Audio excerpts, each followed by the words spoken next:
कचरे वाली गाड़ी में सब कचरा डालो जी, यहाँ न फेंको वहाँ न फेंको पास में डालो जी, कचरे वाली गाड़ी में सब कचरा डालो जी. અરે બહુ મસ્ત ગીત છે યાર આ કચરે વાલી ગાડી વાળું છે ને, જેને પણ ગાયું છે ગુડ જોબ.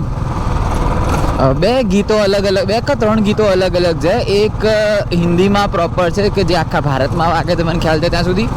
બીજું જે છે ગુજરાતીમાં ગાવામાં આવ્યું છે. અને એ ભાઈનું નામ શું છે ને સિંગરનું એ હું શોધી રહ્યો હતો. ઇનકેસ કોઈને ખ્યાલ હોય કે જે કચરાવાળી ગાડીમાં જે સોંગ વાગે છે ને પેલું મેલ વોઇસ છે મહેસાણા માટે, વિસલ વાગી કચરા ગાડીની એ વાળું, તો એ કોઈને મળે અથવા કોઈને ખબર હોય કે કોને ગાયું છે तो प्लीज़ लेट मी नो. तो हम कचरे वाली गाड़ी वाले जो भैया है जिन्होंने वो गाना गाया है उनका एक छोटा मोटा इंटरव्यू ले सकते हैं. શું કહો છો? બાકી યાર ખરેખર આમ હેપી વાઇબ આપતું એવું સોંગ છે. ભલે કચરા ઉપર ગીત છે પણ તમે વહેલી સવારે સાંભળો ને તો તમારો મૂડ ખરાબ ના થાય. આમ મસ્ત એક સ્માઇલ આવી જાય. ઘણી વખત હું ને મારા ભાઈબંધ આમ કરીને આમ થોડું ઝૂમતા હોઈએ તે ગીત ઉપર. તો yeah it's a good song. અને બહુ સારું એવું જેને પણ આ ઇનિશિયેટિવ લીધું હતું ને કે આવું એક કચરાવાળી ગાડીમાં સોંગ હોવું જોઈએ, અને આટલું કેચી સોંગ કે જે લાઈક મૂડ પણ સારો રાખે અને યાદ પણ રહી જાય. સો યા ગુડ જોબ.